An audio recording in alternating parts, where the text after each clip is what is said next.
All right. Let's do it. Gotta open the crack water first. Cheers. Cheers. Okay. Ooh, that's good. So, man, thanks for doing this. No problem. This is my first podcast. Have you ever done a podcast before? I have never done a podcast. I've never done a podcast before. Okay, so this is going to be interesting. And we're just going to kind of roll with it. And if you have anything you want to say that doesn't pertain to my questions, just let me know. Okay. Okay. So, how you been? Good. My wife and I are going to be moving soon. We're moving up to Alexandria, Virginia. Yeah. I accepted a job offer a couple of days ago. Very excited about that opportunity. Awesome. I don't think you told me that you accepted the job. Just a couple days ago. Oh, cool. What job is it? It's an outpatient clinic, a small outpatient clinic called the Physical Therapy Zone up in Old Town, Alexandria. And one of the really nice things about this, and we'll probably get into this later with the questions, is you get 1 hour of treatment, no co-booking. It's you one-on-one with the patient for a full hour. Awesome. Every single time. That's awesome. Yeah. That's awesome. So when's the move?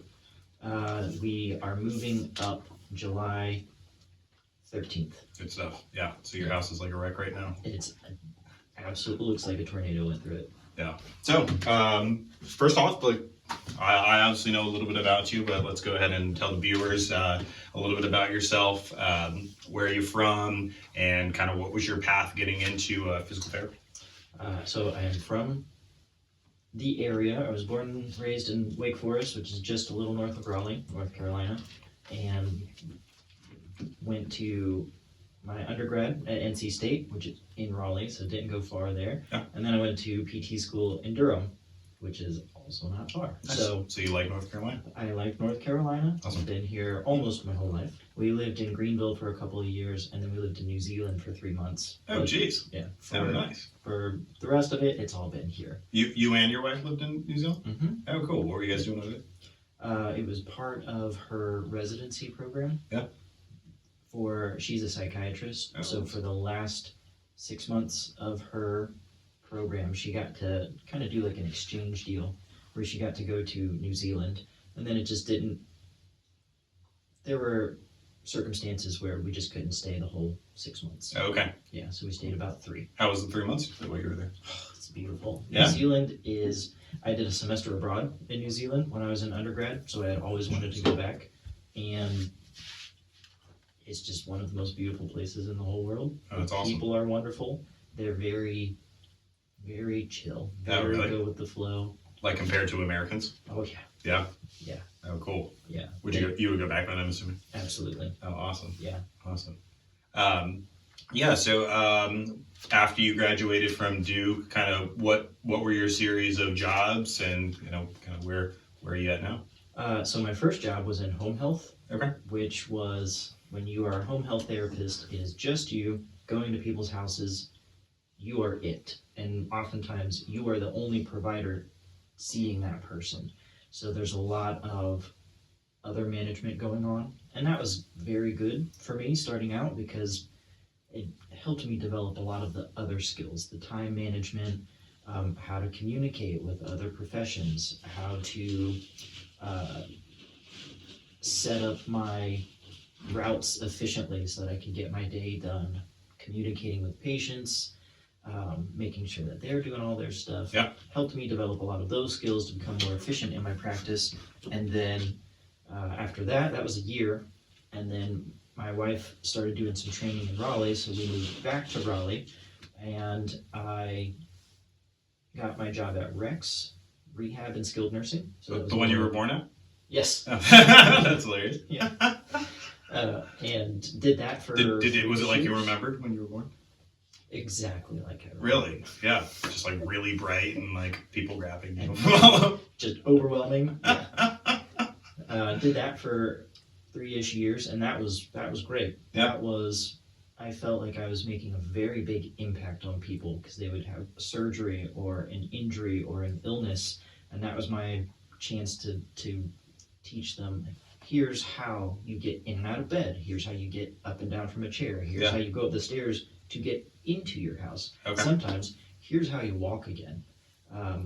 Things that we don't think about. Yeah. We just kind of take it for granted. But these are skills that once you lose them, we learned these skills so long ago when we were young that to try and relearn them, you don't remember how you did it. You just did it. Yeah, I don't remember the first left in front of right that I had to do. So yeah, exactly. So it takes some awareness and it takes some practice and trial and error to relearn those skills, and that can be a very powerful thing. So I felt like I was doing a lot of good when I worked there. How does that compare to, so I know like with nursing in the hospital, there's like different floors as far as if you're on, I don't know, like med surge and like, is there different sectors of the hospital for PT too? Yeah. And what sector were you specifically audited? Go ahead. I was in more of a general role, but there's different areas. So you have the cardiac floor, you have the orthopedic floor, you have neurosurgery floor. You've got different pediatrics and NICU. Yeah. There's all different kinds. So when I was in the hospital for my training, I did pediatrics. When I did the rehab unit, that was after people had gotten out of the hospital, but they couldn't quite go home yet. They weren't well enough to go home.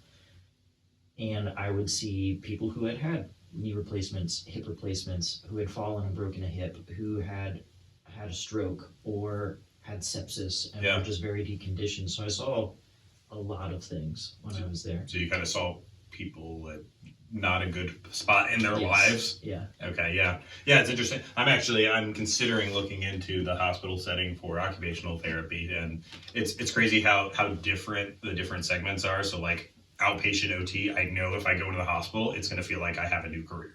Like it's going to feel like I'm doing a completely different job. Absolutely. So, which I think it's cool. It's like it's cool that we're in a career where different settings provide you a completely different experience with the same degree. Yeah. So when you graduated college, you're getting into PT. What were your reasons for getting into PT? Like what motivated you to get into the career? Yeah. I had always wanted to be a pediatrician growing up. My pediatrician was amazing. Yeah. He was fantastic, like to the point where I remember being excited to go see him, even when I was sick, just because he was a gem of a human, just a great person. So I always wanted to be a pediatrician because I wanted to be like him. And I wanted to, once I understood more of what that meant, I realized, oh yeah, I want to be able to help people. And then through high school, before I got into college, I was very big into the movement aspect of things. The exercise science, the sports science, training, how to improve athletic performance, all of that. I just devoured as much information as I could. I just loved it. That's what I would do in my free time, is research different training methods and why they work and things like that. This is in high school that you were doing this? In high school. Oh, cool. So then I applied to college. I started thinking I'm still doing the pre-med track, but in between freshman and sophomore year, I realized I don't want to deal with boogers. I don't want to deal with throw up. I don't want to deal with like the bodily fluids. I don't want to deal with the illness. Yeah, kids are gross. Kids. There's a reason. Like every time you ask a parent about daycare, like one of the things they'll mention at some point is like it's like a petri dish. Yes, they're little disease vectors running around. Yeah, which is part of why I thought I wanted to do pediatrics. Okay. In physical therapy, I veered away from that too. Okay. But I realized I don't want to deal with that stuff, but I love the movement aspect of it. Yep. So physical therapy made a lot of sense. And then I also wanted to be able to spend time with people and get to know them. And in physical therapy, you see people consistently over sometimes weeks, sometimes months, sometimes years at a time, and you can really get to know them. And I've developed a lot of good relationships with some of my patients through that. Yeah, patients that want to... one of the toughest things about our job, I feel like, is you get so close to some of these patients that like sometimes, and you can tell that we're the best part of their week, you know, getting to talk about the things that are going on in their life. We're helping them with their pain and things like that. And then when they're better, you're just like, okay, it's been real. Like, and they want so bad. And there's times where I want so bad just to be like, let's continue to be friends. But like, Yes. if you did that with every patient, it would just be a mess, Yeah, But too much. Yeah. Okay, so you ended up veering away from pediatrics. You got into the hospital. What expectations did you have about the field, and what was it in reality when you got into it? Like, what has your experience been, and has it met what you were hoping it was? The first thing I would say is I don't think physical therapy advertises itself very well as a profession, Okay. or occupational therapy. Any of the therapies, a lot of people don't know what we do Yeah. and what we are capable of doing. And that is true for the general population, but also there are doctors, surgeons who have sent patients to me and they just do not know what I do. Right.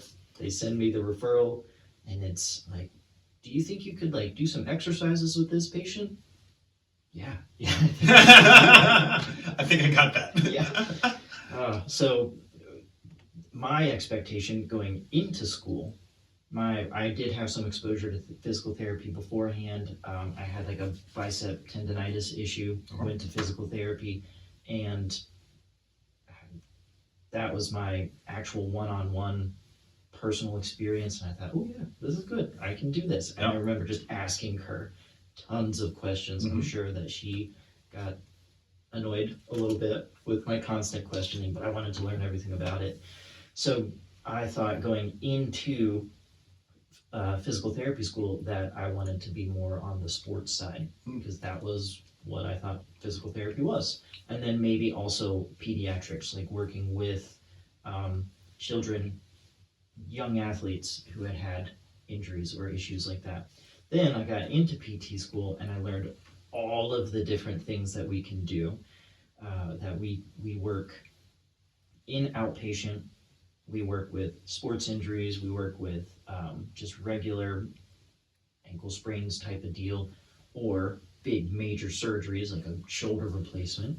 And then we can work with neurological conditions, people who have had a stroke, who have Parkinson's disease, who have MS, things like that, lifetime experiences that they need guidance Yeah. for. And Pelvic health. health. I think that physical therapy, occupational therapy, it's still growing in the areas that it can help people. Yes. It hasn't stopped. We're still, people are discovering that, through educated movement and the right amount of dosing and, educating like contracting like specific muscle groups, like we can help more than we thought we could help, even 5-10 years ago. Yep. And then even further, like my specialty is vestibular and concussion management. Okay. That's one area that I have done a lot of extra training. So your vestibular system, your inner ear, I did not know that we could work on that. Yeah. When I went into school. So then when we took our vestibular class, my mind was absolutely blown. Yeah. And I wanted to do more of that, so I took the elective, and then I've taken more continuing education courses, and then I've dived more into the concussion aspect of it as well, and how we can get people back after a concussion. So I went in wanting to do sports. In PT school, I was like, no, I don't want to do sports at all. I want to do all of these other things instead. So my expectations were not met, but exceeded. Okay. I suppose, because my mind, my knowledge has expanded, and there's so many more things that I want to do with it. Awesome. Do you think that physical therapy is doing the best job that it can to serve patients right now? No. There's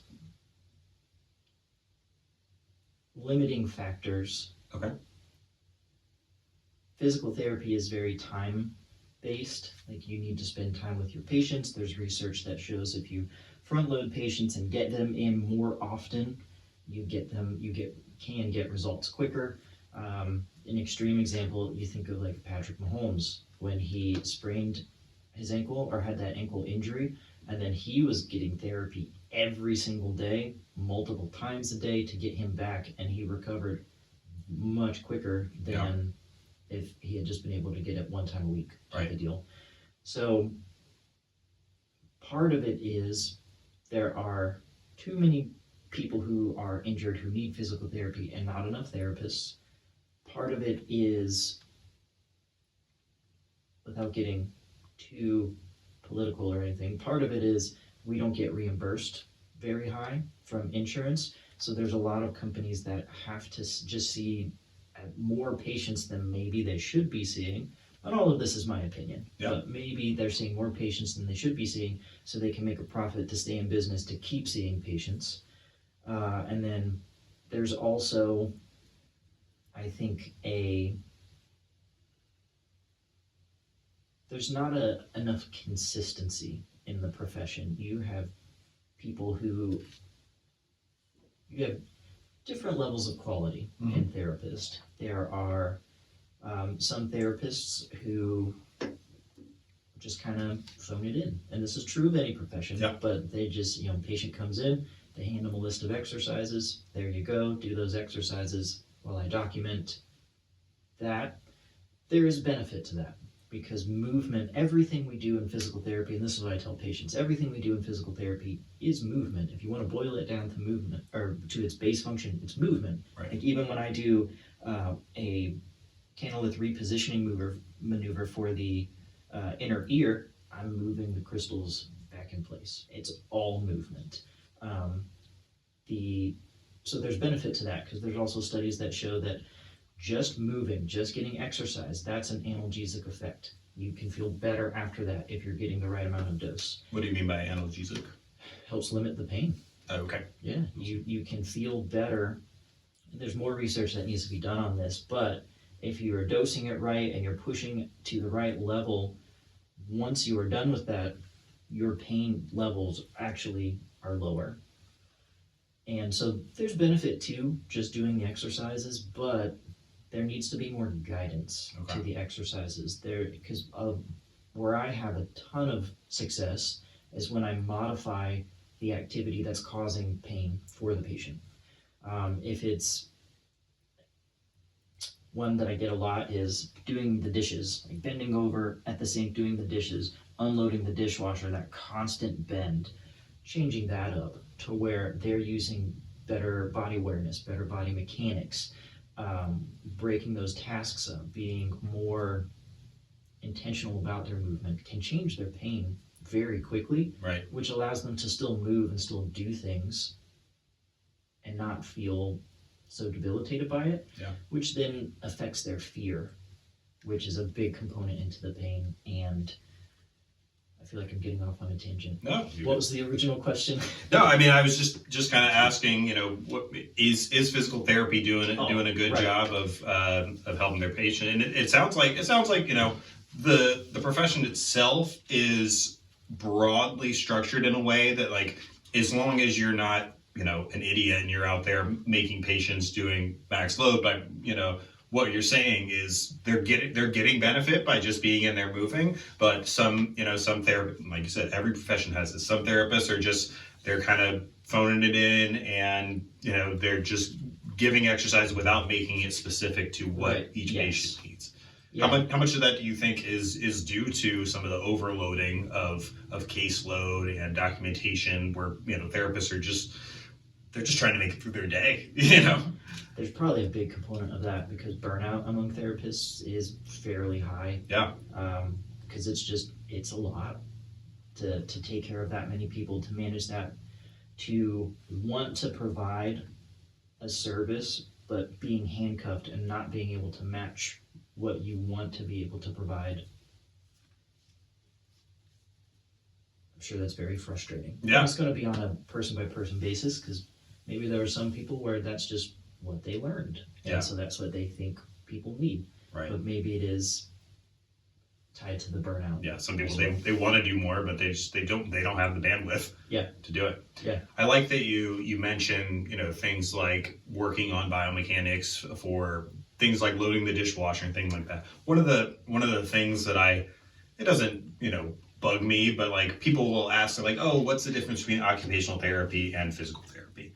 right? And on paper, physical therapy works on specific movements and, focuses in on the biomechanics that go along with certain injuries and things like that. And occupational therapy is activity focused. We're focused on, Yeah. how can we modify and get you back to the activity that, you're trying to do without hurting or without, damaging your body. I feel like a good therapist is doing both, I agree. and that's Yeah. kind of what I've like resorted to is, people ask me, the differences, and I'll tell them, but in the end, like, I'm here to just help people. Yes. And so I don't want to pigeon myself into like, no, these are the things that I'm allowed to learn and like Right. spread to people. And so I like that you're incorporating both, because that's what good therapy is. You're Yeah. you're taking the aspects of, the anatomy and biomechanics, and you're also channeling it into the specific things that your patient's having a hard time with. Like, who cares if they, have maximum contraction of their shoulder if they can't apply it to, Right. when they're taking things out of high calories, Yeah. things like that. Because having the tissue capacity and knowing how to use it, two separate things. Yeah, completely Entirely. different. Yeah. What scenario do you think that physical therapists could be doing better? Like, is there a spot where physical therapists can practice and really maximize these results, or are they pigeonholed by things like, Medicare and documentation that's just going to is burnout inevitable? Burnout, I would say, is not inevitable because there's ways to work with the system where I think an area where physical therapists can provide more quality in the amount of time they have is education, patient education. I spend a lot of time on that. So again, these are my opinions, but I think we can have more benefit, we can impact a person more by educating them on pain neuroscience is that's being researched a lot, and we're getting more information about what's physically happening in the body and in the brain with pain, and being able to talk to patients and explain some of that to them and help them feel safe and help them feel like you are okay to still move. You're okay to test things and try things and see how it feels. Listen to your body.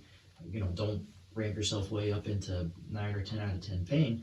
But if we can get people to feel safe where they can move more within their limits, that creates just a very big change. It's a very powerful change where people, instead of, because the fear is a big aspect that changes your movement, your quality of movement. Because if you're afraid to reach for the cabinet and you are tensed up and you're using your lumbar spine instead, if we can calm that fear down, we can change your movement right away without even having to do exercises.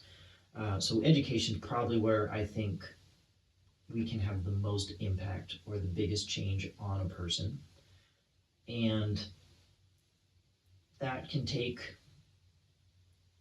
some time, so that will take time away from some of the exercises or something, but You think it's worth it? I think it's worth it, and I think that's a way that we can work within the system a little bit more of, I don't have the time to do all of the exercises or all of the facilitation techniques that I want to do with you, but if I can use today to start educating you and getting you moving, and then you come back less afraid to move, my exercises are going to be more effective anyways. Right. And it gives them the tools to continue to, treat their body after physical therapy or occupational therapy is done. I think that's the area that I could work on. I think that I try to be like so attentive and like I want to be there and make sure you do the exercise exactly right and all that. But like if I'm doing all the work, like when they leave, like they're like, well, where's my therapist to tell me exactly how to do this? Right, because all of the change happens with the patient. Yeah. When we do manual techniques, that is a very transient, short-term effect. Depending on the study you look at, that may last 40 minutes, that may last 4 hours, but it's never permanent. We are not creating the tissue change that we used to think we were doing.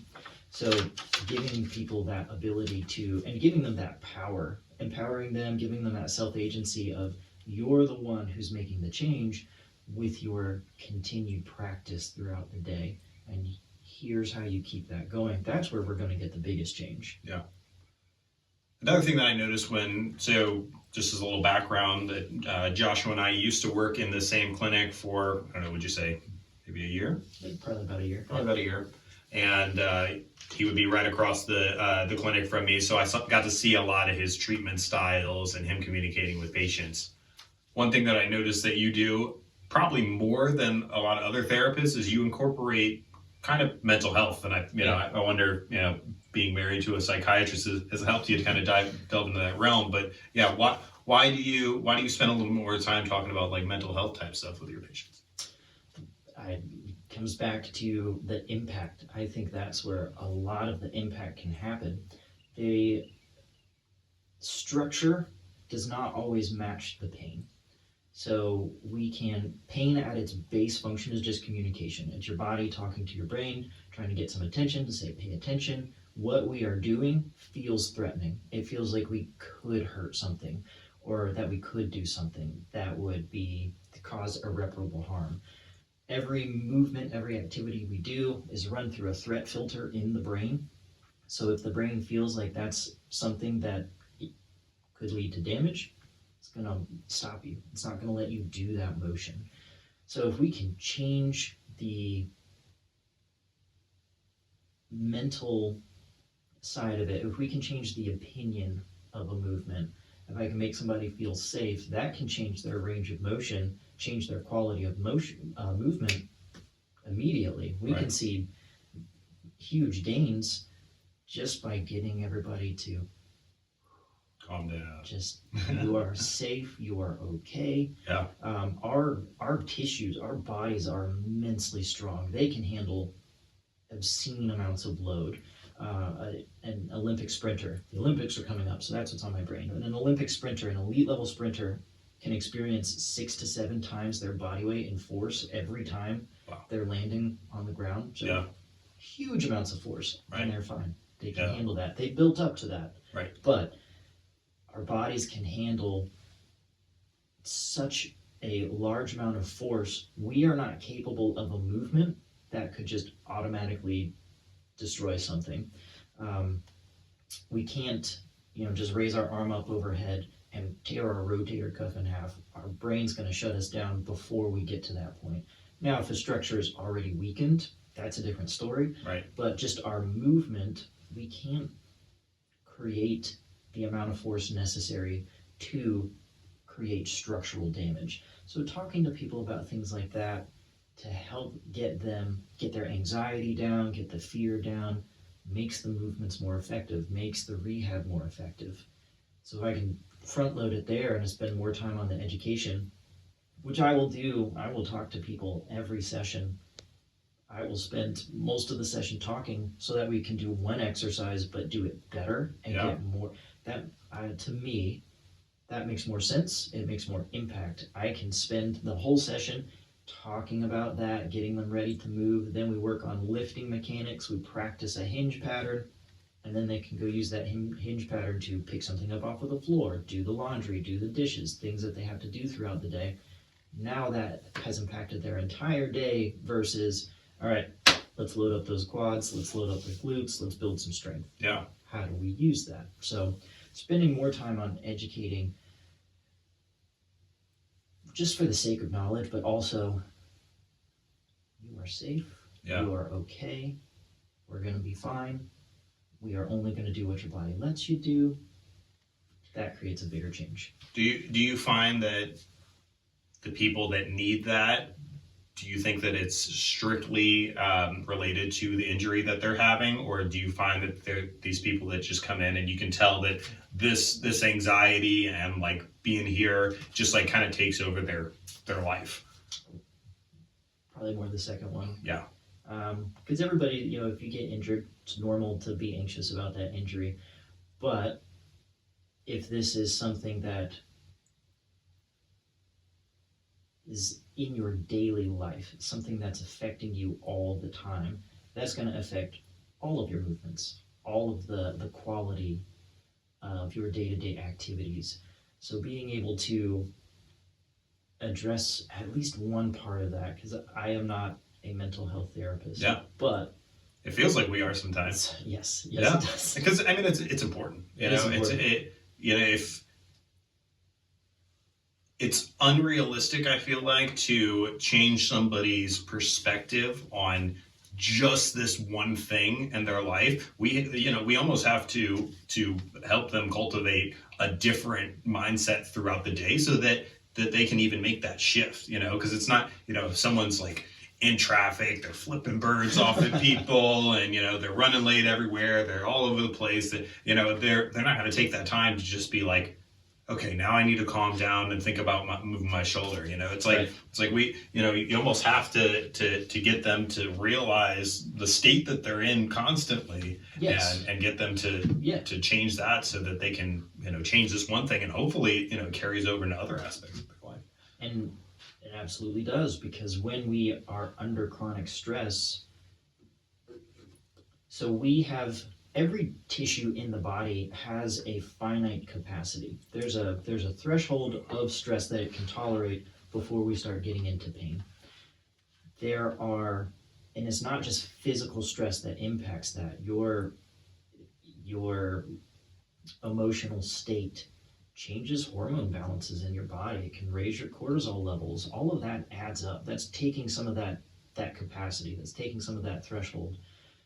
So then when you go add the physical load to it, if you had a normal amount that you could tolerate, but you're already massively stressed, and your hormones are off, and there's chemicals flowing through your body, and your stress is up here, that same amount of load already goes past your threshold. So there's other pieces of that go into what I spend a lot of time educating people on. We're here working on movement. You have to have movement to survive. You can go a long time without moving, but if you are lying in the bed not moving, you can start to develop pressure sores in 2 hours. Wow. Movement is very, very important for us to be able to live. Yeah. Not just be healthy, to live. We have to have movement. But that's up here. The next most important quality is sleep. The longest anybody has gone recorded without sleep, if I remember correctly, is 11 days, which is just wild. I can't imagine that. But even if you get one less hour of sleep, you know how you feel the next day. Yeah. Everything's off. Well, that's already taken up some of your stress levels, Mm-hmm. so now your movement is affected. Food, that's the next most important thing. You can go like 3 weeks without food on average. Have to have food to live. But being aware of even just basic fundamental nutritional concepts, and giving your body the right type of energy at the right time, being consistent with it, is very important, because that can affect the sleep, that can affect your movement. Everything just works up into the movement quality. This is where we're working, but these other pieces will play a factor. Yeah. So then the next most important thing is hydration. You can go 3 days without water, but we need consistent hydration. If you don't drink anything throughout the day, and then you go home and drink a big gulp, not the same as if you drink that throughout the day and give your body the hydration it needs to just run these normal processes that never stop and that need the water.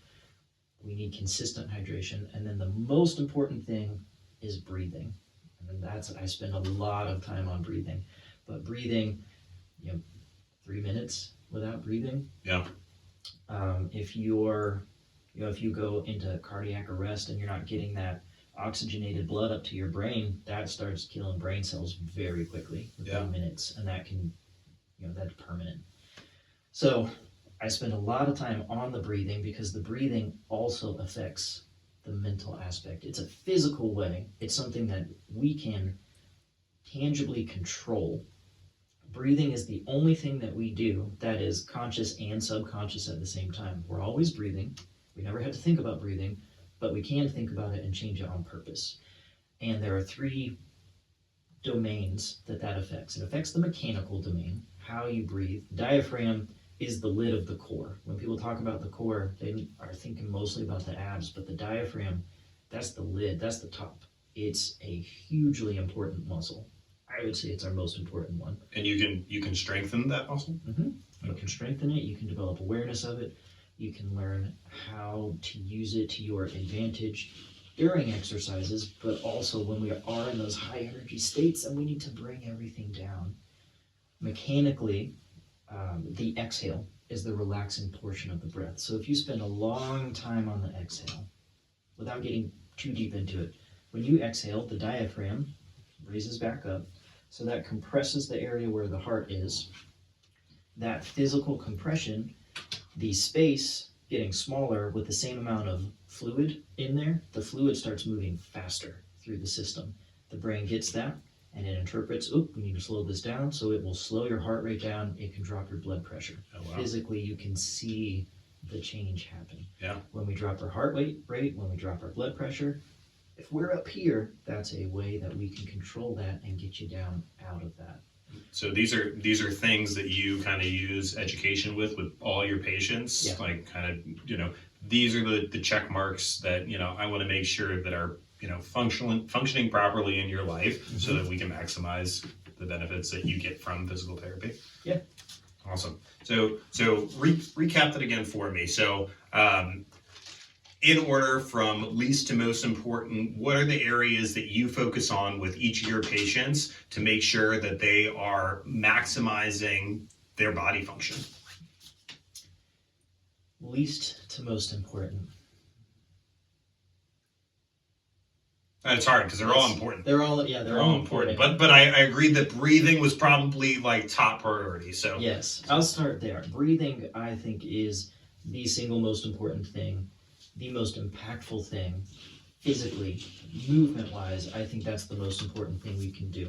Because if you are having pain with your deadlift, for example, and you're out there deadlifting and just doing a Valsalva every single rep, that's a huge amount of stress. You're throwing off you're creating tension through your diaphragm.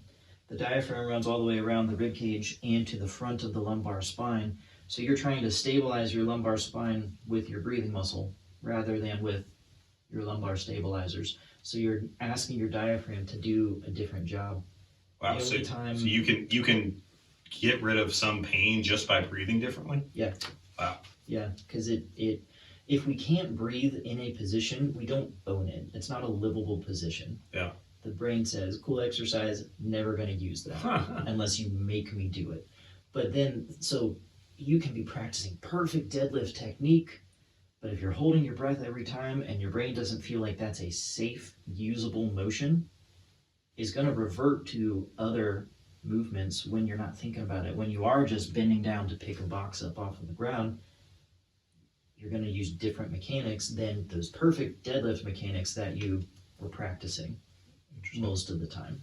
I mean, there's always exceptions to the rule, but breathing number one helps you own a position. So every single exercise I ever do, breathing's the first thing I watch. If somebody's holding their breath, I will not do any other cues, and we will spend the entire session, if we need to, on how do you breathe during this exercise? Because that's also a sign of, if you're not breathing, that's a very high threshold movement that maybe it should be a low threshold movement where it doesn't feel like it needs to be anything, but you're using way too much energy and you're putting way too much stress on your body to complete that motion. It doesn't match the activity sometimes.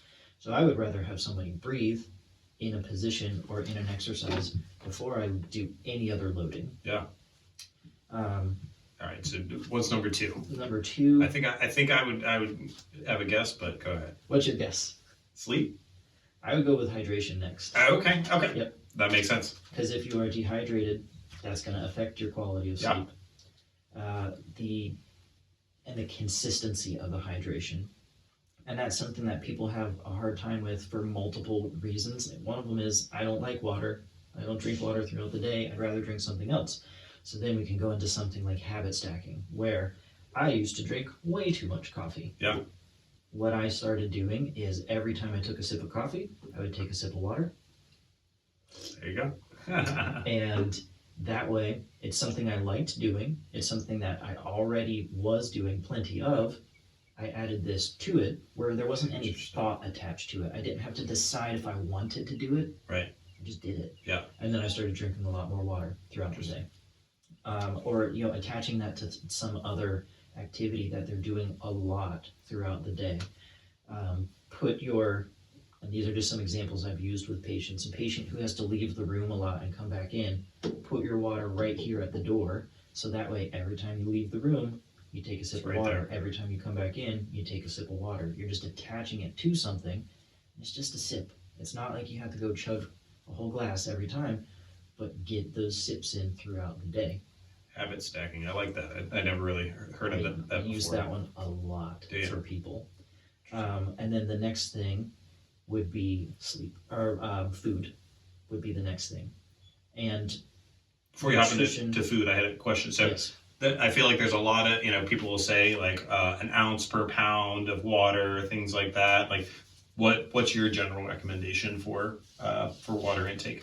whatever actually gets you hydrated, because Okay. there's no magic number. Oh, And so everybody's going to need different amounts, and everybody's body, because even if you have two people at the same body weight, if you have somebody who's working outside in the heat, they need way more than somebody who's working in an air conditioned Right. building. Or if you have somebody who is just doing a lot of physically demanding work, they need more than somebody who is sitting at a desk all day. How do you know when you're hydrated? The color of your pee. The color of your pee. Yep. Okay. Yep. So like you want it to be like super dark red, right? Or blue, actually. Or blue. Blue's Really? good, but no. I've never been that hydrated before. Habit stacking. Work on it. The clear. You're just looking for as clear as you can get it. Okay. Yeah. Awesome. And then that, that's gonna make you have to get up and go to the bathroom more. That's not a bad thing. You are getting up and you are moving.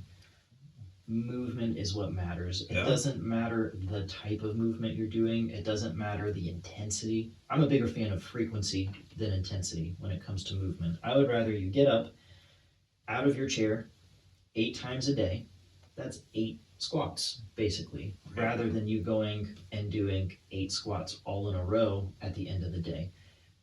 Still doesn't match what the body needs. We need that movement, and we need consistency of movement. Okay. Yeah. So you were saying we had breathing, then we had hydration. You Yep. said food is next. Food is next, Okay. and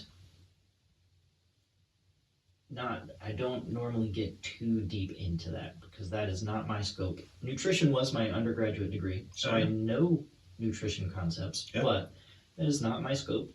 But I can give them basics and I can give them resources to go into. What's one food habit that people can change that you think would make a big difference in their lives? If you had to, give one that you see everybody's making this mistake, or majority of my patients are doing this and it's affecting the way their bodies function. This is more maybe just a cultural American thing. A lot of people are focusing so much on their protein intake and going into, I need to get a gram of protein per pound of body weight.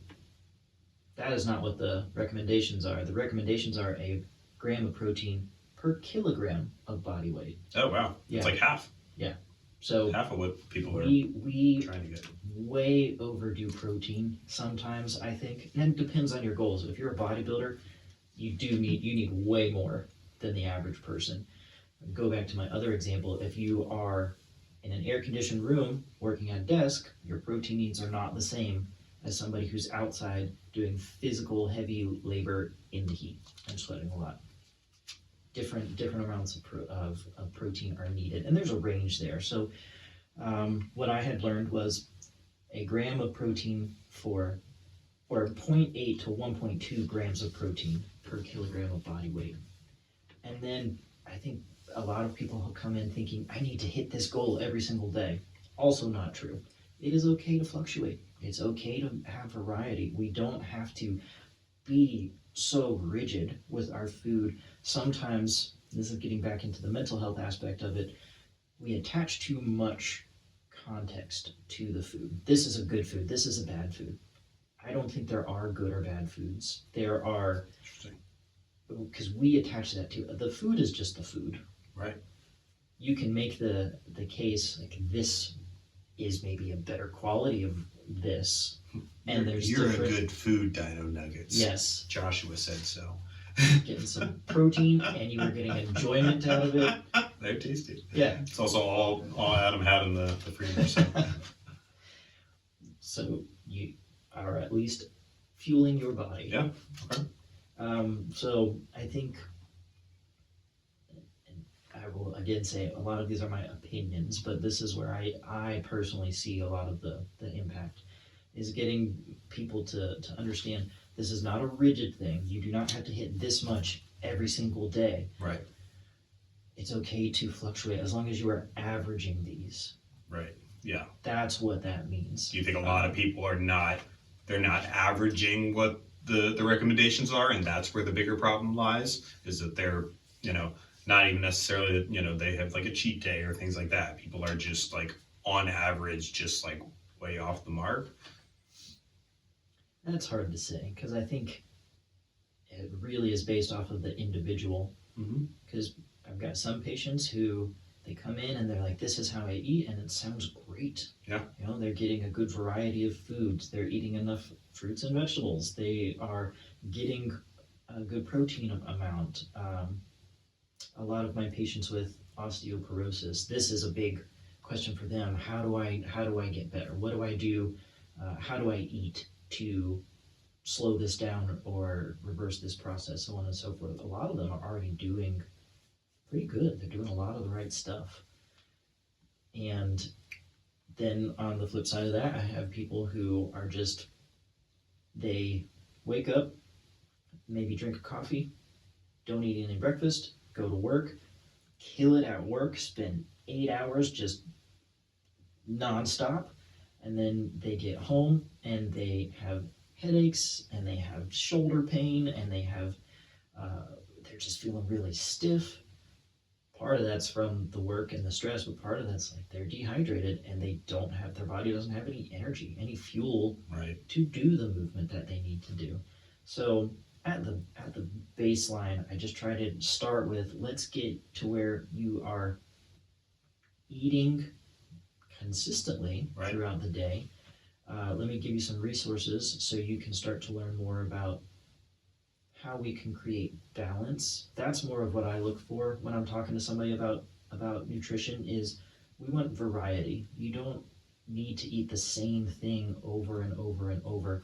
Like if you're a bodybuilder and you're eating your chicken and your broccoli and your sweet potatoes for every meal, that's a goal. So that makes sense. That's what you were shooting for.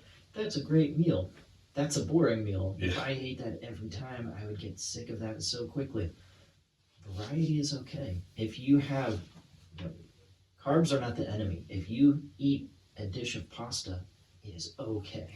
If you have a donut, it is okay.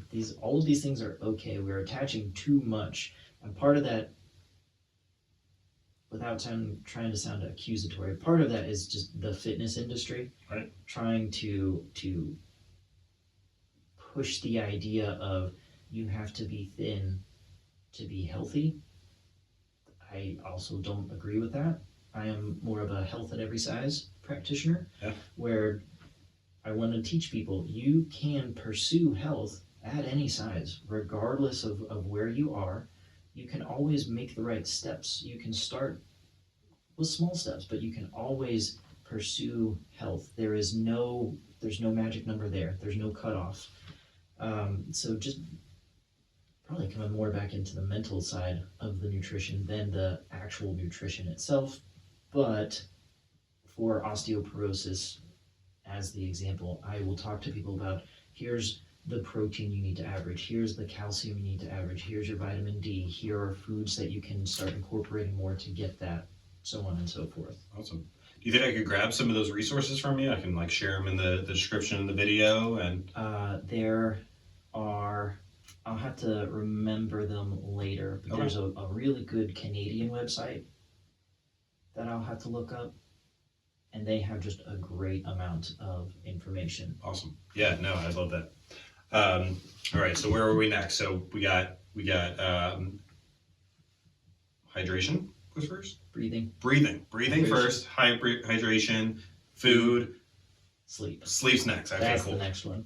Because I think you have to have all of those in order to get that quality of sleep. It doesn't matter.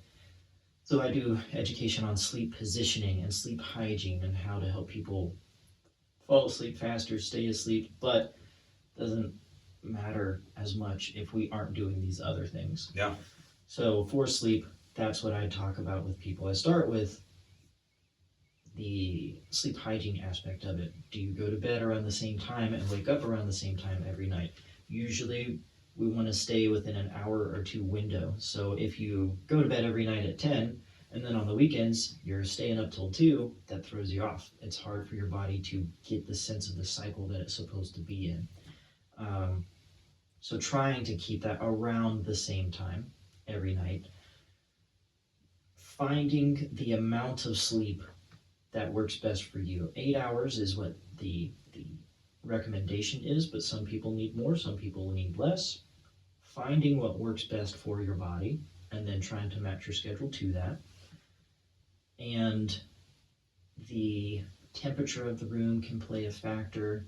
Some research is showing that if you have a slightly cooler room, but you can keep yourself a little bit warmer with the covers, with the socks on your feet, things like that, that can help you have the opportunity to regulate your temperature throughout the night, where you have the option of cooling down, warming up.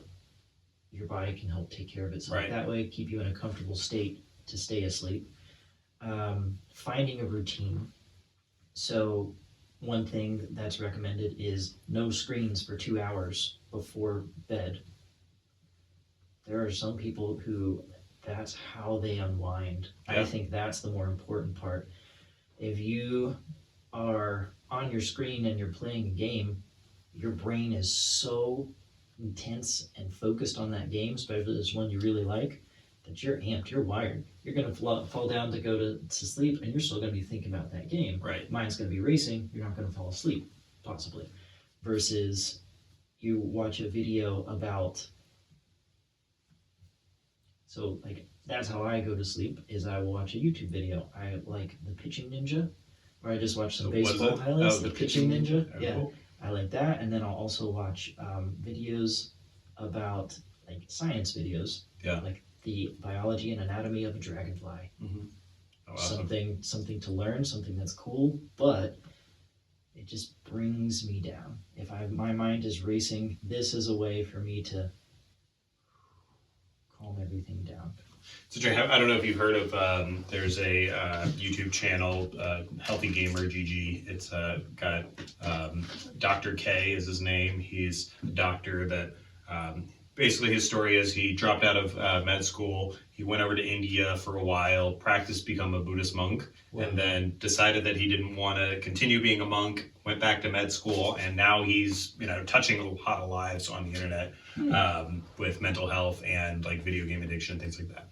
But one of the things that he talked about that I found interesting was that about like the phone usage before bed and things like that. And what he finds is that people have a hard time turning their brain off on their own without devices. And so what happens is you're on the device, say you're trying to go to bed at like 10, and you're on the device until like 8, 9 o'clock. You've put off your responsibilities because you're on your phone or you're playing video games, whatever, and then you get off, and then what immediately happens is there's like this flood of like thoughts and like anxieties and things like that have been suppressed by this device and this constant information. Mm-hmm. And then what people will then do is you can either sit there with the anxiety and all the thoughts that are coming in, which is not very enjoyable. Right. And so people will go back onto the device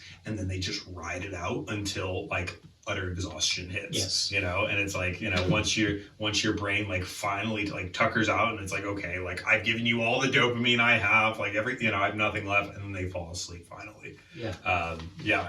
And so, that's something that like I'm trying to, always trying to like kind of put the device to the side a little bit more. But that's one of the things I've been trying to just be aware of is like what happens when I put the device down? What are my immediate feelings afterwards? And like usually, I mean, if it's something like playing Elden Ring on Xbox, like those immediate feelings after I put down the video game are not usually good. I usually like look around and like the house is kind of messy, and I'm like, oh geez, So Yeah, and that gets can kind of return into the habit stacking. yeah, Because if that is something that we are noticing, if that's some awareness that we are getting of, I do this to turn my brain off. Why am I turning my brain off? right, And then I come back and I'm still noticing these things. What do I do with that information? Can I come back to this and learn from it and start to add, okay, well, I'm seeing that the house is a mess, so how do I create a habit of when I'm done with the dish, it goes right into the dishwasher type of deal. yeah, What the dishwasher, as soon as it gets full, like having a definition of that, so that way instead of, oh yeah, I could cram a few more things in there, so I won't run it tonight, I'll run it tomorrow. Run it. Just do it. yeah, Once you have hit the definition of full, run it. Even if there are still dishes in the sink, yeah, you can unload it and put those dishes in tomorrow, and then you have an empty sink, and then you have a few more dishes, and then you start putting those in, and that can become a habit where it's just automatic. You don't have to devote mental energy to it. You just do it, and that can be a lot of habits, a lot of change when we're trying to create change in our lives. Starting small is better because Right. that's achievable. You get success. When you get success, that can just snowball onto other things. So then you can do that with laundry of, okay, when I am done with the laundry, it goes right in the washer. As soon as it hits this level, I run it. It doesn't matter if there are Yeah. extra clothes because that will be the start of the next load, so on and so forth. You'll probably sleep better knowing those Because things you are don't done. have that background noise Yeah. going on. Yeah. Yeah, so it does come back to the brain. What keeps us from falling asleep and what wakes us up often is that activity in the brain, thinking about other things. So a couple of other skills I will give people to try to help them fall asleep, to help them get their brain to calm down. One is a rhythmic exercise, and then the other one is a mental imagery exercise. So the first one, our brain is really, really good at detecting patterns. Good call. Yeah. I call this my crack water because it said not enjoying water. Not that I don't enjoy water. I just like love sparkling water, and to the point of like almost having an issue. So we've coined it my crack water at this point. Staying hydrated. The rhythmic exercise is you start just doing a basic little rhythm, and you're trying to focus on that rhythm, and then you match your breathing to it. So you start with maybe you breathe in for 4 beats, and then you breathe out for 6 beats or 8 beats. And then as you start getting more intent on that, you start slowing it down on purpose because your brain is hooked on that rhythm, it's paying attention to that rhythm, and when we start slowing it down, that can help just drop all of that activity and help everything calm down, teach the brain it is time for letting go, relaxing. And then the other thing you can do is go through the alphabet, and on each letter, pick something that matches that letter and get a mental image of it, and then move to the next one.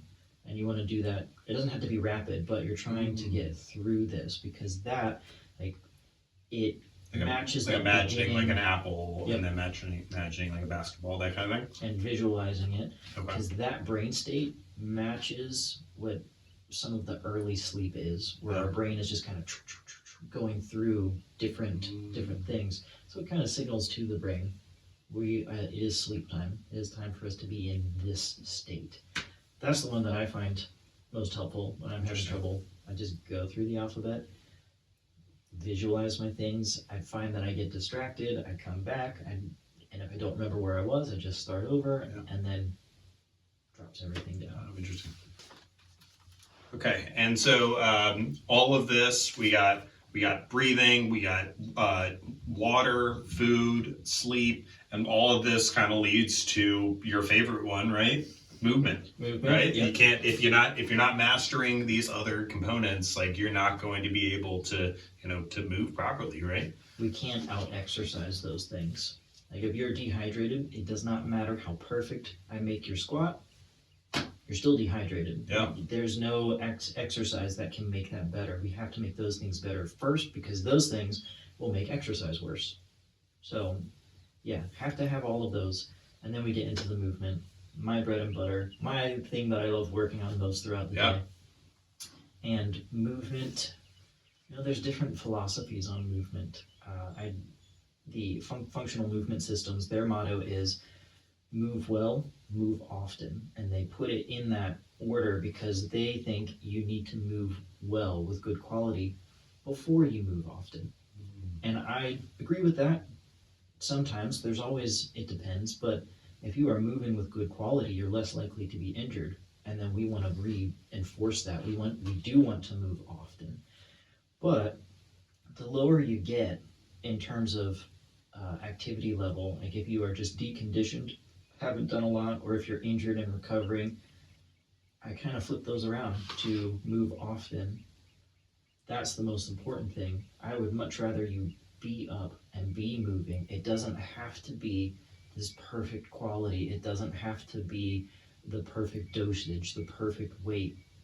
Just move. We just want to move to start with. Yeah, like you said, drink more water, pee more often, and get up and move. I think a lot of people complain about that. Oh, when I drink too much water, I have to move. You're saying good. Yes. Get out of your chair. That's a good thing. It makes you move more. Yeah. Because there's no bad movement. There's no movement that automatically causes damage. Right. There's no bad posture.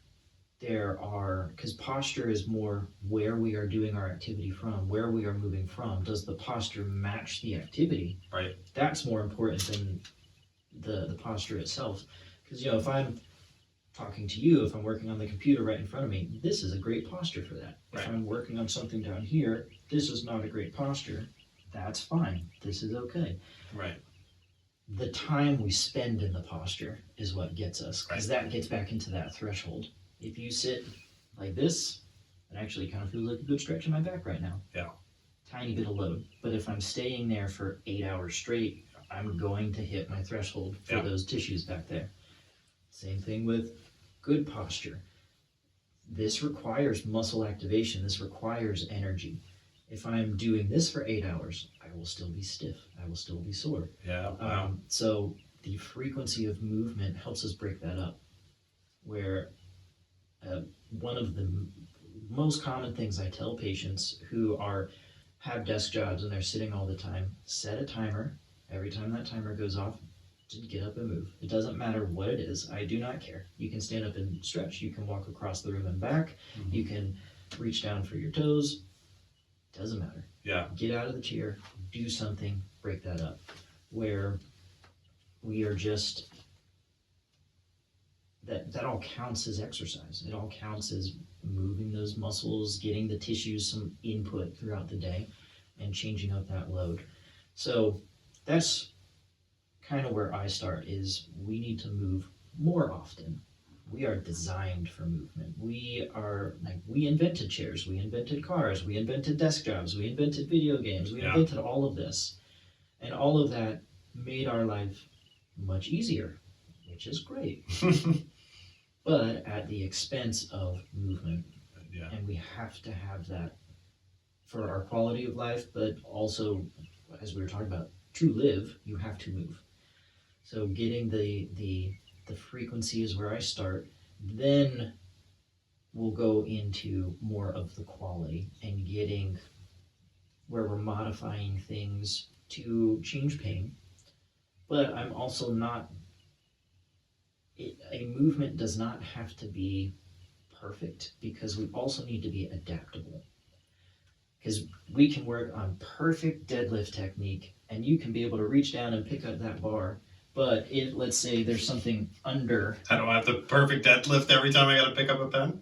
No, you don't. You don't have to, because there's no bad movement, right? Right. If you just bend and flex your back, nothing wrong with that. Yeah.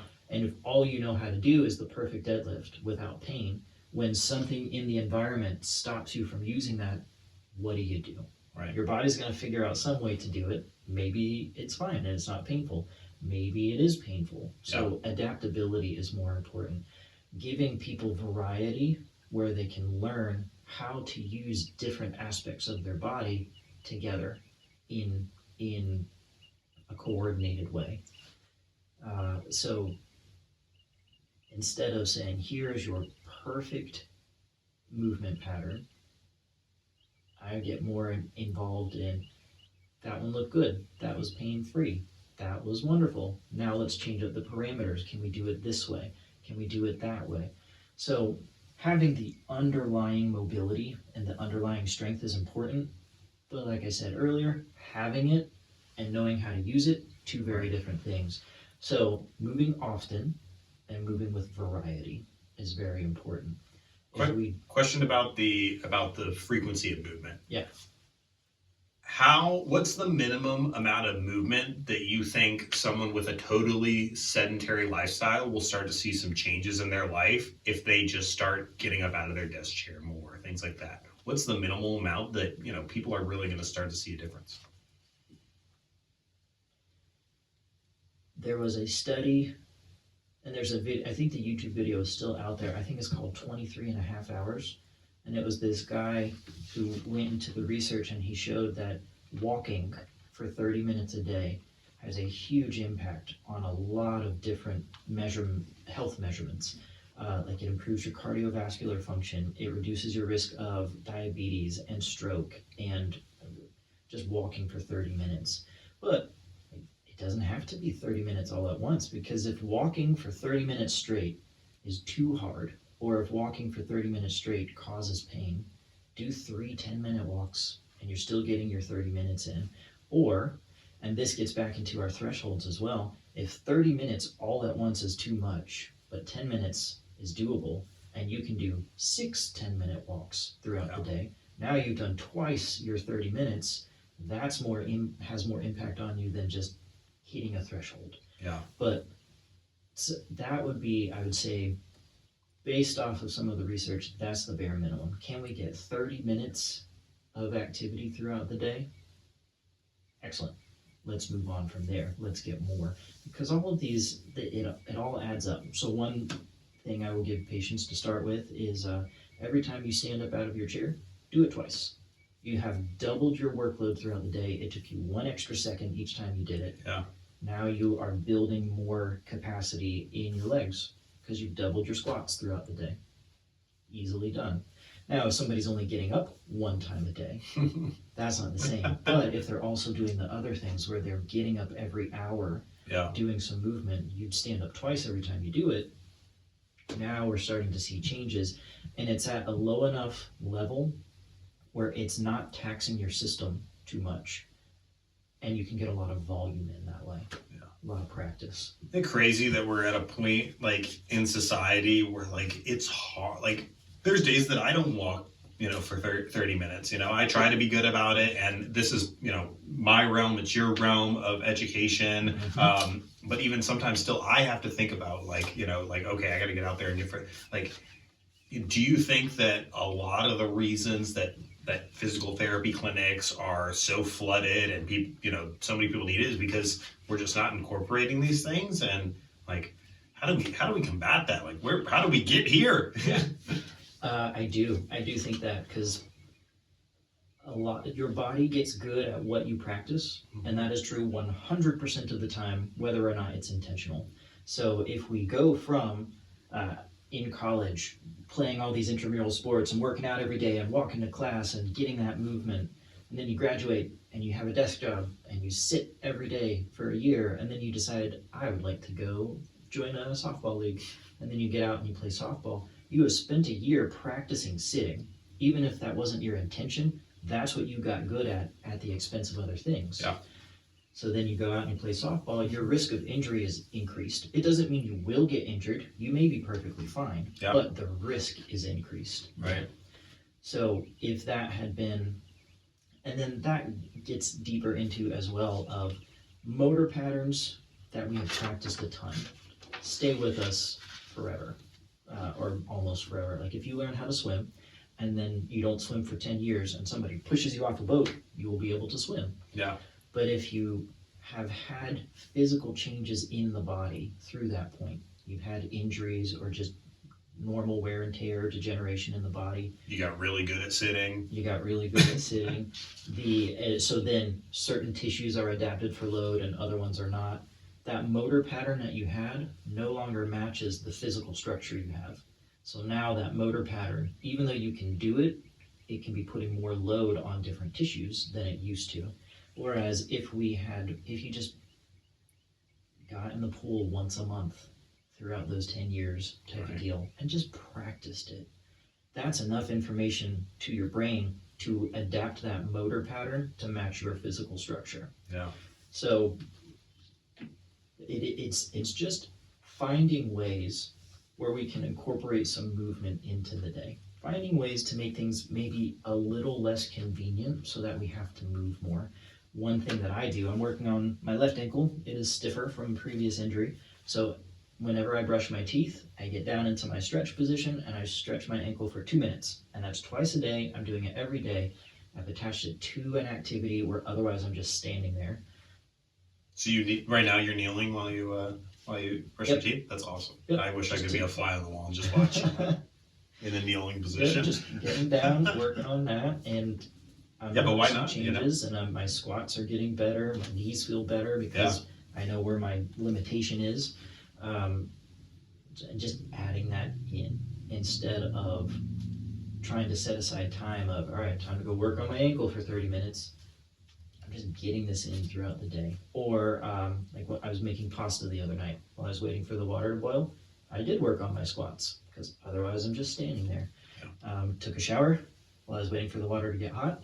Did some push-ups. Awesome. Otherwise I'm just standing there. Yeah. So we have lots of opportunities to add a little bit of something. That little bit adds up. And then being a little more intentional about that as well and trying to create more opportunities for us. I had a patient who was having back pain, and I was just throwing out examples for her, and I said, what you can do is you can put a weight on the table where your keys are, and every time you go out to the car, carry that weight. There's your weighted carry, build your core strength. The very next session, and every session after that, she walked into the clinic carrying her 5-pound dumbbell. She took that to heart, and she said, I feel so much better. Wow. Because her body was just getting that more of that stability and starting to adapt to that. Yeah. That's an extreme example, but there are ways that we can add movements into the day to practice those motor patterns, load those tissues. A big one is getting up and down off of the floor. Like that's something that as we get older, when we stop practicing that, and so we don't have the strength to do it, the motor pattern doesn't match our physical representation anymore, it becomes hard, we have to work our way back to that. Yeah. If we just practice getting down on the floor, like let's say you are getting a pot out of the bottom cabinet, right? Go ahead and get down onto the floor to get that. Wow. Get that out, get back up, practice your lifting mechanics. It sounds silly to, make things harder and do these physical activities and do exercises for something that should be so simple, but it keeps us moving longer. It keeps those movement patterns sharp, allows us to be able to do more. Where then if you get knocked down onto the ground, you're not stuck. Yeah. You already know how to get up. Yeah. It doesn't sound silly to me because I've seen this is one of the reasons why I think that you have had so much success in physical therapy, because there's since you left the clinic, there's still patients in there that are talking about you and Joshua used to do it this way and things like that, because I mean you're teaching them tools that they can take out of therapy. Yeah. It's funny that you brought up the softball example. You used to be an athlete, you sat at a desk. That kind of brings me to my next thing that I want to talk to you about. So I know you're aware of what's been going on with my neck. So let's see, what's the date today? the 30th of June. So about 2 months ago, I turned 30. The weekend after I turned 30, I went rock climbing with Joshua and felt a pull in my neck. Long story short, I ended up herniating a disc in my spine, C6, C7, putting compression on the nerve running down my arm. Um, I've been sitting at a desk for a year, which is ironic because what I do is I work with people and I tell them, how to change their life and how to, not be sedentary. But it gets you, Yeah. And so how I want to, step out of that life a little bit. I'm trying to get into a bunch of different activities. I'm trying to get into mountain biking, rock climbing, boxing, lots of different things. Where the heck do I start? This is an area that I struggle with. There's so many exercises, there's so many different parts of the body. Mm-hmm. How do I know where my deficits are, and how do I know how to start chipping away at it? So there are different schools of thought on this. There are different programs that have like movement baselines that you should be able to do. Functional movement systems that I talked about earlier, they have the selective functional movement assessment, they have the functional movement screen, they have the breathing screen, they have a capacity screen. I think all of those are great. I like those. You need somebody to treat or to test you so they can watch your quality of movement. They have this new app coming out called Symio, Symmio, where you can set up an account. They run you through a movement screen. They give you baselines. Like the first one is a toe touch. Can you touch the toe? Yes or no, type of deal. Where they try and make it easier. And these these baseline movement qualities are what they have determined are fundamental movements that you need to be able to practice other movements. But I take it even a step further than that and base it off of what do you need to do throughout the day? What do you want to do throughout the day? What would you like to do throughout the day? So first off, what do you need to do? So based off of your job, based off of the activities that you just have to do on a day-to-day routine, that's where you can start to see where your deficits are. Because if you're constantly lifting something overhead, you need that shoulder mobility. And if you're finding like, ooh, that's getting hard to do, that's where we need to dive in further. And that's our first sign of something's not right here. Something has changed. I can't do what I need to do throughout the day. What do you want to do? Things that maybe if you want to get up more often throughout the day, if you want to feel better, if you want to be able to, we'll just stick with the same thing. You want to be able to reach up into the cabinet without pain.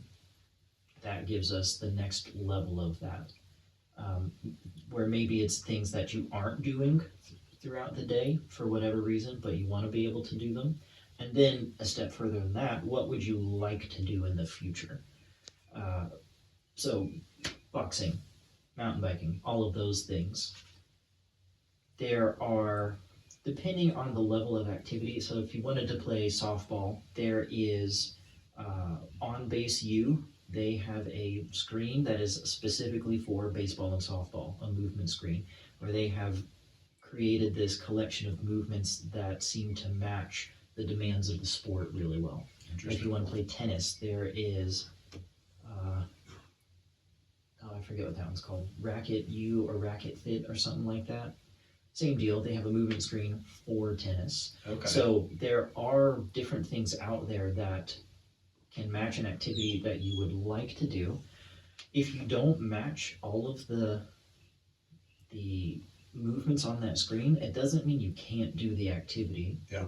It's just, it gives you an idea of where are some deficits and how does that need to change my activity. But to take it back a step further, pain. Pain is probably the number one thing because that's that communication. It's your body saying, nope, this feels threatening. So if you're just pushing into that over and over and over without creating change first, then we're ignoring that communication. We are at increased risk of creating injury, creating damage. So what do you need to do? That's the first point, and we can attach pain to all of that. Are there activities that you have altered because of pain, or because you just find like, oh, I can't do that anymore. I can't bend down, so I got to stick my leg back behind me to Right. bend down and pick something up. What do you want to do? And that's more like things that in the present that go with that need of, this is not something I have to do every day. It's something that I want to be able to get back to. Yeah. And then, do you have any big long-term goals? Right. Because the wants and the needs are something that we can change fairly quickly with modifications. Yeah. That future, there's that tissue capacity. We have to have that tissue capacity. So I used to play baseball. I have not played baseball in a long time. I haven't thrown a baseball or swung a bat in Right. years. My motor pattern, I could get back and do that. Yeah. My tissues are not ready for that. I Right. need to have that capacity. They need to build up to that to be able to handle that again before I just jump right into it. Right. So actually here, let me let my Mike Tyson, our my dog here, is winding up the door. He wants to come and join us, so he's going to join the podcast for a little bit. Hey, buddy. I know. I'm sorry we were mean and locked you out. I know Nuggets in here. Yeah. He can't. No, he can't have the dynamite. So okay, let's go off your example there. So you want to get back into baseball, say. What would your approach be to getting back to that? Go out, and if it's something I want to get back to that, something I have done before. Mhm. I'm going to go set a baseball on a tee. I'm going to practice my swings. I'm going to start light. I'm not going to swing as hard as I can. I'm not going to go out and swing for 4 hours straight. I'm going to work my way into it gradually. And maybe I'll do a half an hour of practice, 50% effort, something like that. See how my body feels after that. So trying the activity first to just get a baseline. Test it. Okay, but real light. Test light, and then you can go as quickly as your body feels comfortable doing that. When it's a motor pattern that you have done a lot before, and if you have, so like we were rock climbing together. Mm-hmm. I have tissue capacity because I have been moving. I know that my body can handle fairly intense loads just from the positions that we have to put ourselves in while we're rock climbing. Right. That doesn't necessarily match the baseball swing, but I know that I have a baseline, so I will go based off of feel. If I do that 30 minutes and I'm a little sore, but I feel great, then I'll start bumping up the intensity. Maybe I'll do a 75% swing next round, and then maybe I'll get to 100% swing. Then I'll start increasing the repetitions. Then I'll increase but a little bit at a time. Don't try and just jump right into it. And then same thing with throwing. Especially with throwing, I don't want to injure my rotator cuff, so Right.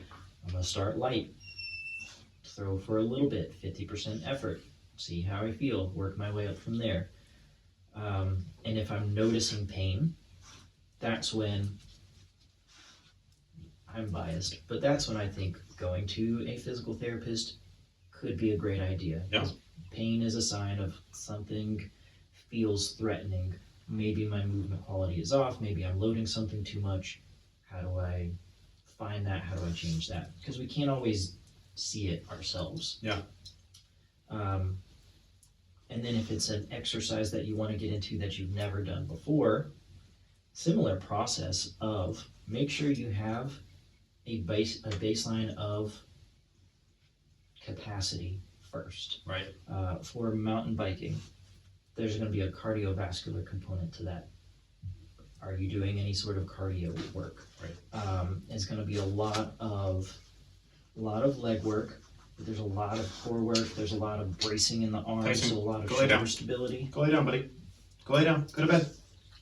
Go to bed. Go to bed. This isn't my bed. Go to bed. Lay down. Stay. Go ahead, sir. So there will be, there's demands, and I am aware that I have this biomechanical knowledge. I have this other, so I can look at mountain biking and I can see, oh yeah, that's going to require all of these demands. Right. You don't have to know all of the demands. that's why you test, and that's why you try, and that's where the variety comes in. Because if you have given your body enough variety beforehand, where you are building tissue capacity in lots of different ways, but you are also giving your brain the opportunity to learn, okay, this is something new. What can I use body part wise to accomplish that safely?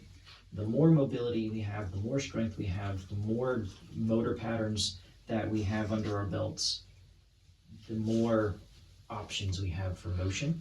And that allows us to learn motions faster, explore that movement, and create motor patterns a little bit quicker. Yeah. They become a little bit more efficient. You're able to progress faster that way. So the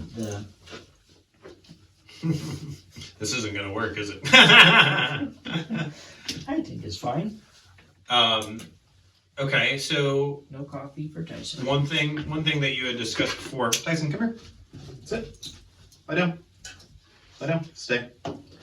One thing you had mentioned before is that quality of therapists is going to vary, right? Yes. So how would you recommend someone kind of navigating that? How do you find a good therapist? And, if when you find a therapist, how do you articulate what your needs are? And, to get the care that you need to get you to this activity or to get you out of pain and things like that. That is a tough question. I don't know if I know the answer to that, because there's no one school of thought that's better than the others. Mhm. There's no, because everything works. There are so many different types of therapy. There are so many different certifications you can get. I really like functional movement systems. It is not the ultimate thing. Everything works. Not everything works for everybody. So it really is on a case-by-case basis, because I could say this therapist is great. I Right. think they know exactly what they're doing, but maybe that doesn't match what the patient needs. So Well, how about, so let's assume that, we said that physical therapy in for the most part, in any capacity is going to be beneficial. Yeah. So let's assume that, this therapist that you're going to see, they went to school for 3 years to become physical therapists. They've developed experience over the years, right? They have this baseline knowledge that's going to be able to help you. And maybe based on their circumstances with caseload and documentation, they're not in the best place. How, what general language with a physical therapist do you think you would be able to have a conversation to tap into what you need from them? Do you see what I'm saying with that? I think I would go with, make sure you go in with an activity or a movement that's causing pain, Okay. or an activity that you need to do, want to do, would like to do in the future type of deal. Probably more the first two with physical therapy. Yeah. Because something that you would like to do, insurance won't reimburse for you to just go in and say, hey, I want to get into mountain biking, Yeah. help me do But it. there's cash pay options, There's right? cash pay, and you could probably do something like that. Yeah. But coming in with a specific movement activity, something that is causing you pain, so that we can work on how do we modify that activity. Okay. That way we can change the pain as quickly as possible. And then I would also ask for, what are skills that I can take with me? Because the research is showing, like manual therapy, we're not creating the physical change. When we do a joint manipulation, it doesn't realign the joint. It doesn't put the joint back into a new spot.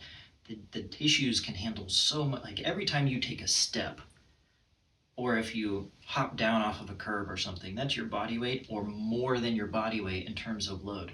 I can't put that load into your joint safely with my hands. Right. But if I'm mobilizing it or manipulating it, I'm creating movement there where I'm decreasing the threat, where the brain starts to say, oh, okay, this is fine.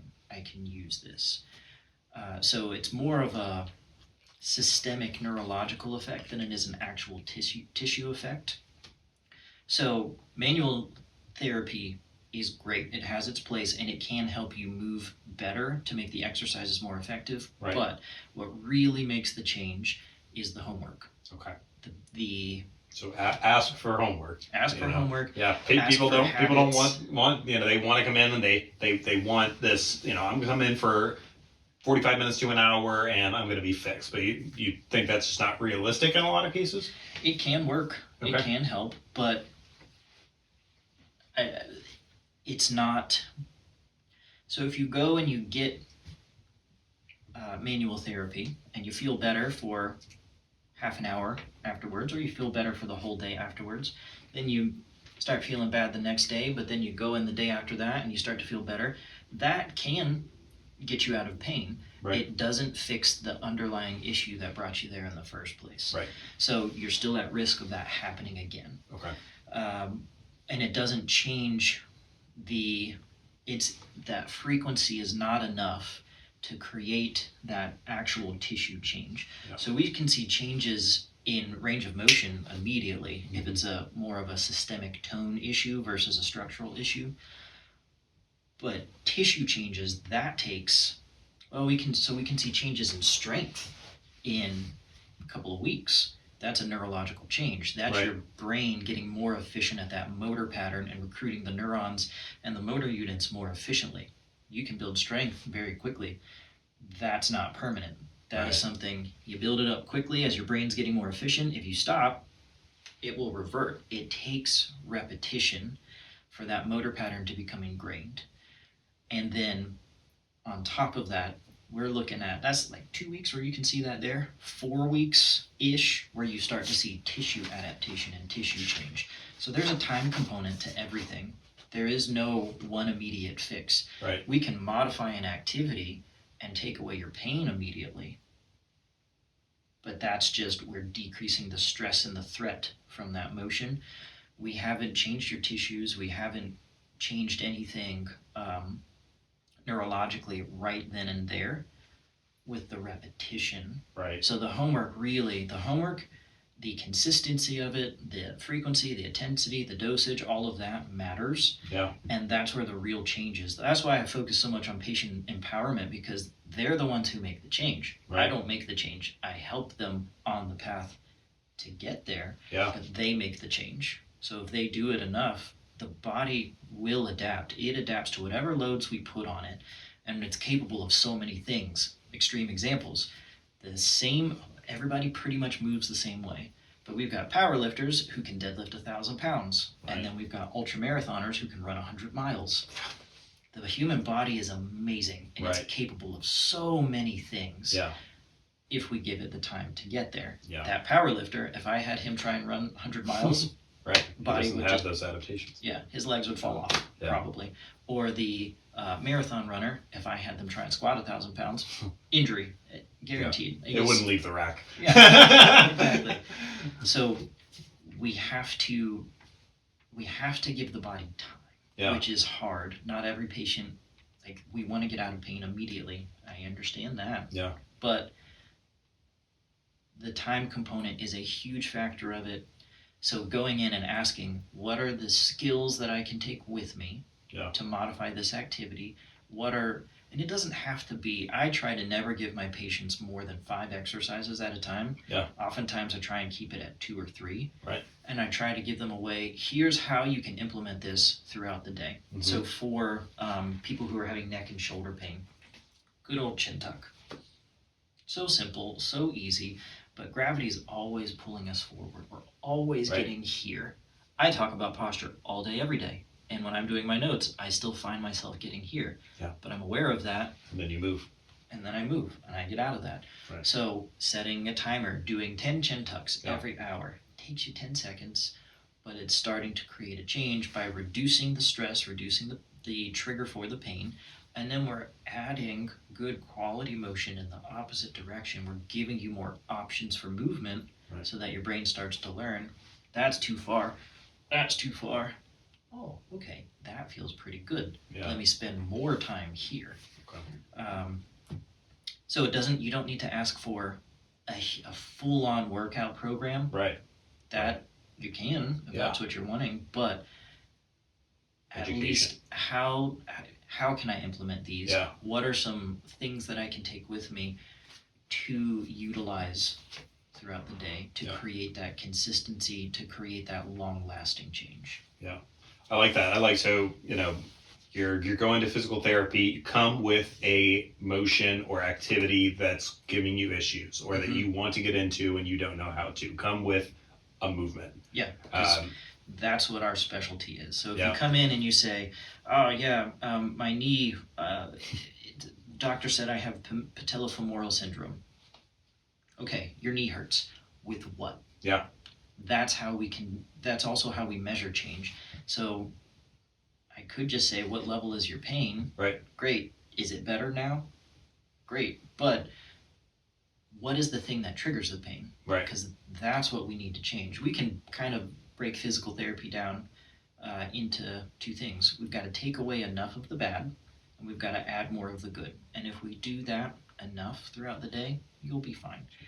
So finding that motion of, when I lunge, it hurts my knee. Yeah. Perfect. Let's look at your lunge. Maybe we can change it right then and there, and Right. we can change your pain. And then you can start lunging and getting practice and build that tolerance up, where lunges don't hurt anymore because there is no bad motion as well. Like pronation in the foot gets a bad rap, anterior tilt in the pelvis gets a bad rap.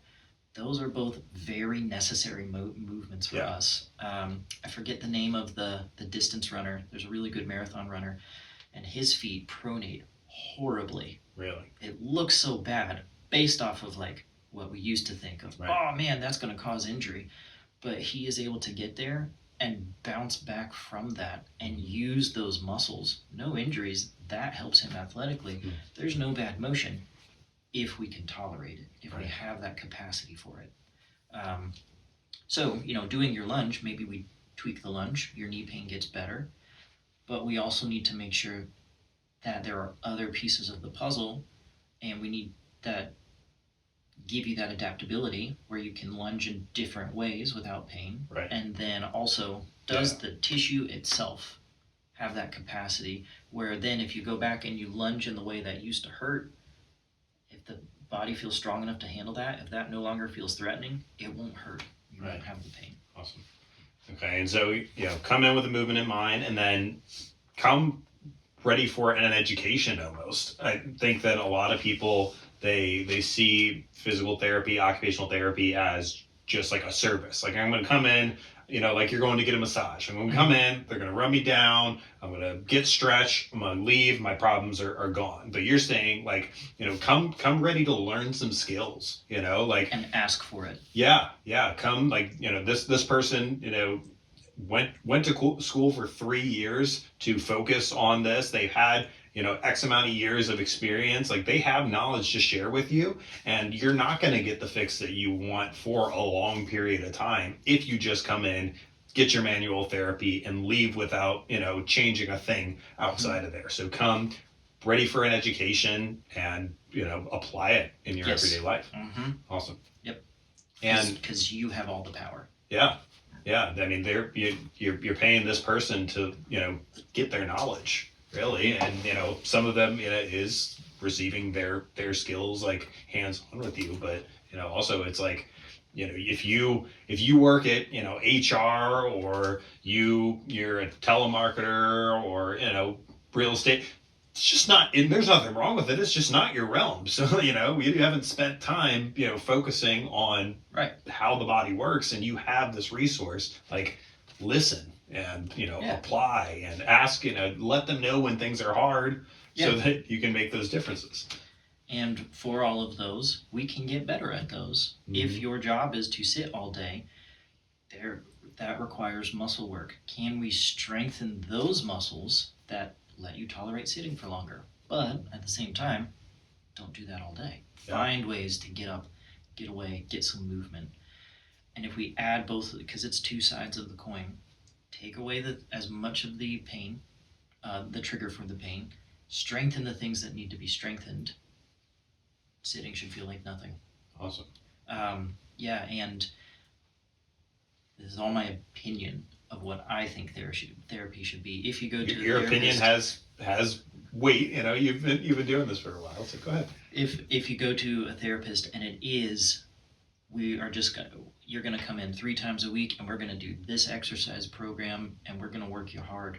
There's still a lot of benefit to that because you are building tissue capacity. Right. You are creating movement. There's just a regular analgesic effect, pain limiting effect with exercise in and of itself. So you are making change that way as well. So I Right. don't want to say that that's bad physical Right. therapy. That can still be very good for you, and it might be exactly what you need at Yeah. the same time.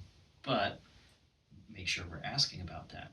Right. Because Awesome. that could be it, where they say, you go in and you say, yeah, my squat hurts, and they do their testing and they say, oh yeah, that's because your glute med is just really weak, and Yeah. we need to build up that strength. Because as you're getting down into the squat, you start using the adductors more, and that's putting the load on. Build the strength. Yeah. That might make the change. Awesome.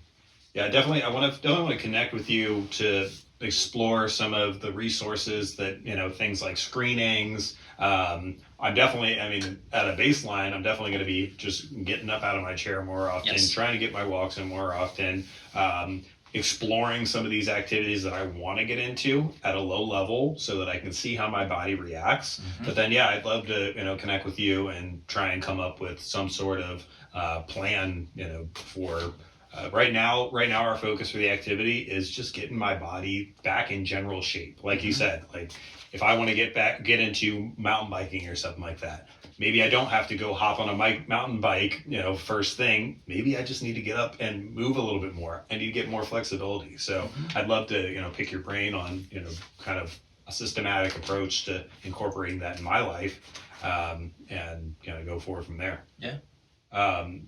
So I want to ask you. I know that you have some exciting things going on right now. I know a little bit about you're planning on doing some traveling with your Yeah. wife. Uh-huh. I wanted to ask you kind of what's going on with that. What's the plan? Yeah, so we're gonna go to Europe for 6 weeks. Awesome. And just we're hitting a lot of areas. We're trying to get a lot of countries, a lot of areas without overloading it. So we're flying into Copenhagen, then we're gonna fly down to Italy, do Slovenia, Croatia, and then go across into France, end up in Amsterdam, kind of make a loop of it, Awesome. spend some quality time in each place. Yeah. The way we usually travel is hardcore, nonstop. We have done 3 countries in 1 week. Too Yeah. much. So now Okay. we're trying to take time in Yeah. each place and get to enjoy it and experience it a little bit more. So we got that coming up, and then we've got the move as Awesome. well, which I'm very excited about. Very Yeah. cool What made you area. decide to move to what part of Virginia was it again? Alexandria, Alexandria? which is just south of DC. Yeah. We've visited DC a lot. I love DC. It feels to me like I'm a very curious person. I love learning. There are endless opportunities to learn there. So Yeah. I'm very excited about that, of being able to explore and try so many different things. And then I'm going to be working on a place that matches what I think helps me provide the best quality physical therapy with that 1 hour slot, individual time, where I can spend that time on the education and the facilitation and the building up the capacity and all of that. And it's just something new. Yeah. We lived here our whole lives, so it's also nice to be able to move for the sake of moving. Like Right. you moved down here. Yeah. You started over. That's something I haven't really experienced before. Awesome, man. So excited for that too. Yeah, that's awesome. Yeah, sometimes you don't know what a new chapter is gonna bring. You can speculate, Mhm. what living somewhere else is gonna do for you, and until you make that jump, you don't really know. And Yeah. I think a lot of people. I have friends back from New York, and there's nothing wrong with staying in your hometown and things like Mhm. that. But I encourage so many people. I'm like, move once. You can live there for a year and go And then- back. Like yes. if you don't like it, you can go back home. But yeah, I'm Just excited try for you. Hope you have a good time with that. What kind of things do you and your wife like to do when you're traveling around to different countries? We just like to explore. We'll do the touristy things. We'll Yeah. go to the museums or the UNESCO World Heritage sites or things like that. But we are bigger on Tyson has an Apple tag, and for some reason okay. it goes off every once in a while. We like to, like, we're big outdoorsy people. We like to go hike. So part of this Europe trip, every time we've gone to the city. Yeah. But now we're actually going to go into the nature. Nice. So we're renting a car and we're going to go to different rivers, lakes, mountains, national parks Yeah. to get out and explore, and then get into some of the smaller towns where we can actually meet more people Oh, cool. and meet and see what life is like. Yeah. And discover new things. That's exciting. You know that I'm all about the nature stuff, so Yeah. it's super exciting. And your wife just recently hiked Machu Picchu or something like that, right? Yep, last Yeah. October. Yeah. Yeah. That's awesome. That was a 10-day hike with, I think she averaged 14 miles a day or something through terrain that With was elevation. just That's crazy. with elevation. Yeah. She trained before she went, She did. right? Yeah. She I feel you trained. have to. Yep, and even then the altitude is hard. You can't Yeah. train for altitude. You have to be there and expose your body to that. But yeah, she had a good time. She enjoyed it. It's awesome. Maybe wouldn't do it again, but is very happy that she did it. Yeah, that's Yeah. cool. Are you going to be doing any PT work while you're overseas? No, just taking a nice break. Yeah, That's awesome. yeah. That's awesome. I mean, maybe we'll see. Yeah. We're there long enough where maybe I do want to reach out to somebody and Mhm. and see what the differences are. Because that was one cool thing about New Zealand, getting to see the difference and how they treat versus we treat. Yeah. That was different. And it's different. They have a universal healthcare system, so they can get people in more frequently than we can. Yeah. But also the similarities, like the human body moves pretty much the same way. Yeah. Regardless of where you are. Right. So there's a lot of similarities, but the management of the healthcare system itself Yeah. is very different. Okay. Interesting. Yeah. Yeah. Next thing I want to ask you is how do you see PT being a part of your life in the future? And do you think you'll go back to the outpatient setting? Do you think you'll go back to the hospital? Are you looking at something completely new? What are you thinking? I'm going to stick with outpatient, Yeah. I think. And this is actually part of it because I want to advocate for the profession. I want to help the profession grow. I want more people to know what physical therapy is. Yeah. And I want people to feel like it's accessible and that they can go for lots of different things. Right. And then I would love to be able to improve the consistency of the quality of the care. Yeah. So I love to take students. I love to educate. So I'm going to continue taking students. Maybe even toyed around with the idea of creating a course, Okay. or maybe even starting some social media with information for people like this, where we talk about, all right, step one, let's work on some breathing. Let's Right. get control of that. Are you hydrated? Are you eating well? Are you sleeping well? Yeah. Here are different movements. Here's a way to implement those movements, things like that, just to help more people start that process. Right. Have you ever thought about opening up your own clinic or anything like that? I think I like the idea of, if I opened my own clinic, I would do what I'm gonna be doing of 1 hour, one-on-one, that's it. Yeah. No co-booking at all. That way I can be intentional with each person. I'm gonna be getting that, and I don't have to do any of the other management part of it, because that part I don't think I want to do. I don't Right. want to Yeah. have to do Have to referrals and outsource marketing for that a little and- bit. Yeah. That makes sense. I agree. I agree. I don't think I'd enjoy doing that side of things. So if I did, I would do either a telehealth online option, Yeah. or I do a concierge option where I drive two people and provide the service where they need to. And that way I can be more intentional of, all right, let me come to your office. Let's set this up so Yeah. we can create the change there. I'll meet you at the gym. Let's do your exercises. I'll watch you through your program. Let's tweak that. That's awesome. Let me meet you out. You like to swim? Let me meet you at your pool where I can watch you swim. Things like Wow. that.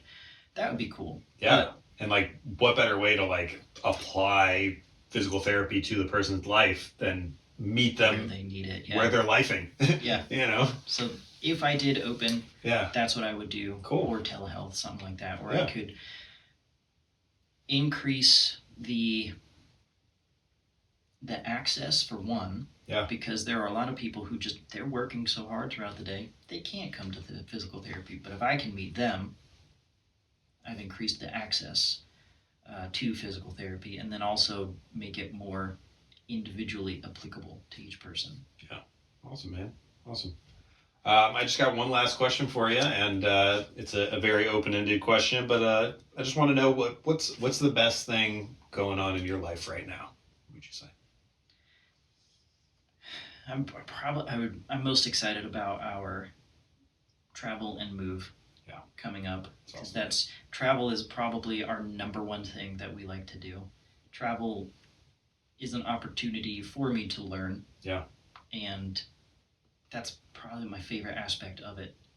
So the travel, and then moving somewhere new that I already know that I like, and moving to a position with work that matches what I've fought for at a lot of places and I haven't been able to get. That's awesome. Yeah. I'll have to send you. I was listening to something on some research that was talking about like people making big changes in their life, and there's kind of like stages that people go through.